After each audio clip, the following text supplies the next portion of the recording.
Alors les gars, honnêtement, je vous dis la vérité, je suis pas serein du tout pour le Classico, pour vous dire la vérité. Je suis pas serein du tout. Quand on voit justement ce match du Real contre Mallorca, les gars, les Madrilènes ils sont en forme les gars. On a une équipe du Real prête pour le Classico, je vous le dis. Parce que si on regarde sur l'ensemble des derniers matchs, on compte pas le match de coupe contre Minera, si on regarde sur l'ensemble des derniers matchs, là on est sur le match le plus abouti de la part du Real Madrid. On est sur le match le plus abouti, que ce soit offensivement et défensivement. On a une équipe du Real Madrid qui se crée pas mal d'occasions, même s'il n'y en a pas eu énormément non plus, mais il y a eu pas mal d'occasions. T'arrives à être efficace, t'arrives à te mettre 3 buts, et derrière, défensivement, t'es très solide. C'est surtout ça, les gars. C'est très solide défensivement.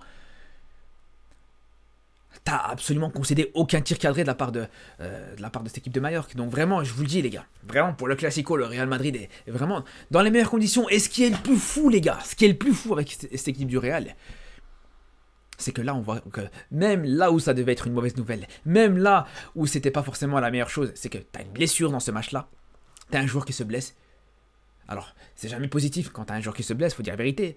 Mais là, clairement, c'est la meilleure nouvelle, c'est le meilleur joueur possible qui pouvait se blesser avant le Classico, à savoir Tchouaméni, qui va laisser sa place à Asensio, qui est très bon quasiment à chaque fois qu'il joue, pour jouer ce Classico, les gars. Donc vraiment, je vous dis, autant sur le dernier Classico, j'étais totalement serein. Je vous avais dit, je vous avais même fait une vidéo pour dire le Barça va gagner. C'est pas le Barça peut peut-être gagner, non, c'était le Barça va gagner. Mais là, je suis pas serein du tout, les gars. Parce que à côté, autant le Real est dans un bon état de forme, le Real fait des très bonnes choses, etc. Mais à côté, on sait que du côté du Barça, on est dans une incertitude totale actuellement. Sportivement comme extra-sportivement. Sportivement, on voit que voilà, il y a plusieurs problèmes là actuellement, plusieurs matchs un peu compliqué sur les dernières rencontres. Le match contre Atletico, le match contre Leganés, même cette victoire contre Bilbao, on va pas se mentir, c'était pas la meilleure victoire possible. Et à côté, je vous dis, un Real Madrid qui, l'air de rien, depuis le match contre Pachuca, le Real est vraiment en forme. Il y avait le match, c'est vrai, contre Valence où le Real vraiment gagne à la Madrid, on peut dire ça comme ça, gagne à la façon Real Madrid, c'est vrai, mais gagne quand même. Ils vont chercher cette victoire.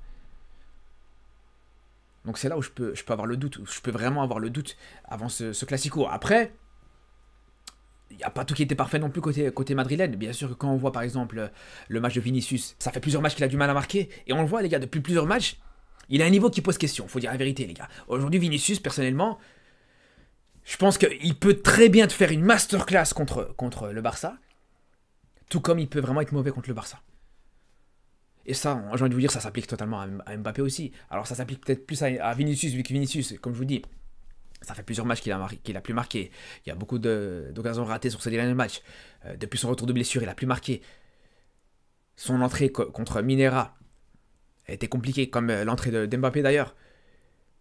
Mais on sait très bien que c'est pas une fin en soi, les gars. On sait très bien que c'est ça le problème. Enfin, le problème, pour moi en tant que supporter du Barça, et pour nous les supporters du Barça, c'est que on sait que le Real Madrid n'a pas forcément besoin justement d'avoir tous ces joueurs au niveau pour pouvoir gagner des matchs. Et c'était le cas aujourd'hui. Mbappé ne fait pas un grand match. En tout cas, à la finition, c'était un petit peu compliqué. Mbappé, Vinicius aussi, à la finition, c'était compliqué. Mais juste derrière, t'as Rodrigo qui est présent. T'as Bellingham qui arrive à marquer. T'as même Brahim Diaz qui te provoque un CSC en fin de match. Donc c'est là un peu toute cette différence. Là où du côté du Barça, t'as besoin à chaque fois d'avoir Yamal qui est bon, et Lewandowski et Rafinha. Non, du côté du Real Madrid, il suffit juste que t'en as un qui est bon, qui est dans son match. Un des 3 de devant qui est dans son match, et c'est bon. Ou un des 4 de devant, quand c'est pas les attaquants, c'est Valverde aussi. Alors là, Valverde il marque pas, mais on a vu sur les derniers matchs, à chaque fois, il te sort des buts exceptionnels. Donc c'est là où je vous dis vraiment, ce match-là, je pense que c'est pas un hasard de voir un match plein comme ça du Real Madrid. Un match où on voit le Real Madrid vraiment de faire le match, on peut le dire quasiment parfait au final, d'une certaine manière. Pas parfait dans le contenu, mais parfait au niveau du résultat, parfait dans les enseignements, parfait dans tout ça. T'arrives à mettre 3 buts, tu concèdes très peu d'occasions, l'équipe de Mallorca ne cadre aucun tir. Faire un match comme ça avant un Classico, les gars, je vous dis, c'est la meilleure chose possible. C'est la meilleure chose possible pour le Real Madrid, malheureusement. C'est pour ça que je vous dis que personnellement, en tant que supporter du Barça, je suis pas totalement serein. Après, voilà, l'avantage peut-être chez des joueurs comme Vinicius, comme Mbappé, qui, depuis plusieurs matchs maintenant, pour Vinicius, ça fait 4 matchs, et pour Mbappé, ça fait 3 matchs, qu'ils n'arrivent plus à marquer. peut-être que c'est le genre de choses qui peut mettre des doutes. Peut-être c'est le genre de choses qui, voilà, qui peut les laisser dans l'incertitude. Et aussi, on le voit de toute façon, c'est pas un hasard si les deux, c'est ceux qui, pour l'instant, sont pas le plus en confiance, parce qu'on le voit encore une fois. On l'a très bien vu, les gars, encore une fois aujourd'hui. À chaque fois, ils se partagent ce côté gauche. D'un côté, à un moment, tu vas voir. À un moment, tu vas voir Vinicius à gauche, à un moment, tu vas voir Mbappé à gauche, à chaque fois ça alterne, à chaque fois ça combine, à chaque fois ça change. Et c'est là où on se dit vraiment que ce manque de repères, il leur pose problème. Ou en tout cas, il peut leur poser problème. Mais voilà, comme je vous dis, de l'autre côté, on sait que la profondeur de banc du Real Madrid, pour moi, je trouve qu'elle est quand même très très sous-cotée, les gars. Pour moi, la profondeur de banc de cette équipe du Real, elle est très forte. Et on l'a vu encore une fois contre Minera. Alors ok, c'est une petite équipe, c'est une équipe de 4ème division, etc. Mais quand on a vu que les remplaçants, en tout cas ceux qui n'ont pas l'habitude de jouer, dans ce match-là, on fait un meilleur match que justement les titulaires habituels. Quand on voit les Güler, les Brahim Diaz, même les Hendrick, etc., qui ont fait des meilleurs matchs que Mbappé et Vinicius, c'est là où vraiment on se rend compte à quel point, voilà, aujourd'hui, le danger peut venir de partout. Que ce soit au niveau comme je vous disais, des attaquants ou des milieux de terrain, même des joueurs qui sont sur le banc ou qui sortent du banc. Et dites-vous, même dans un match comme ça, tu t'es même permis d'avoir laissé sur le banc, de ne pas avoir fait jouer un Güler qui t'a mis un doublé sur le dernier match.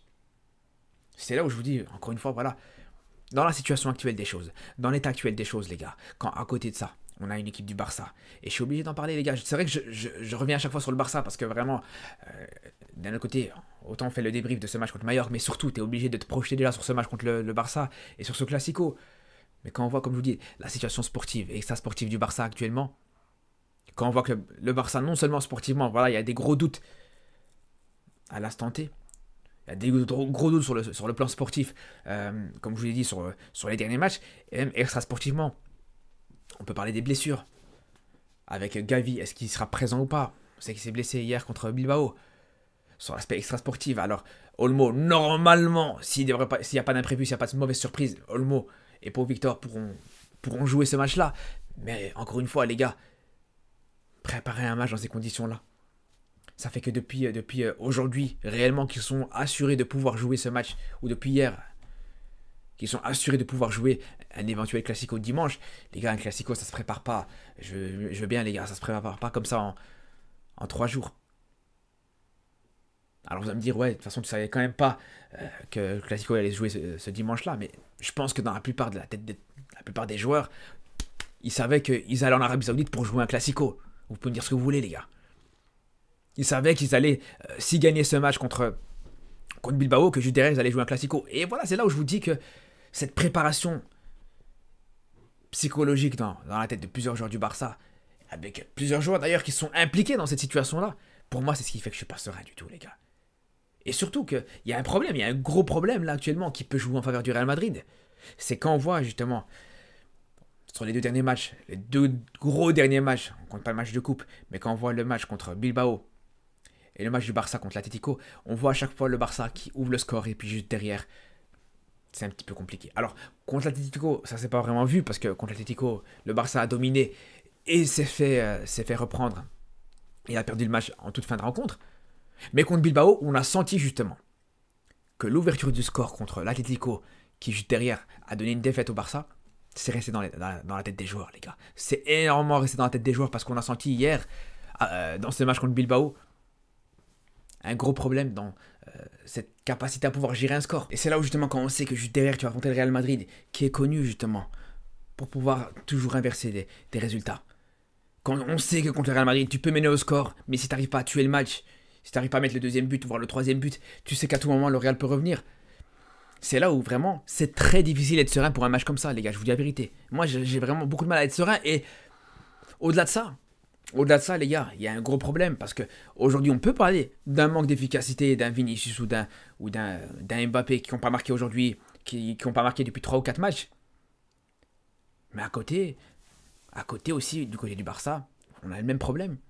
On a le même problème avec Lewandowski et Rafinha qui manquent d'efficacité actuellement. Donc c'est là où vraiment on a les 2 équipes qui sont un petit peu dans la même configuration, qui ont un petit peu les mêmes problématiques, sauf que justement, comme je vous le disais et comme je vous le redis, du côté du Real, t'as pas forcément besoin d'avoir tous les joueurs au niveau, tous les joueurs qui sont totalement efficaces pour pouvoir gagner des matchs. Bref, Bien sûr que, voilà, je me suis beaucoup plus attardé, comme je vous dis, sur le Classico. J'ai plus fait entre guillemets, une petite vidéo d'avant-match avant ce Classico plutôt qu'un débrief de ce match contre Majorque.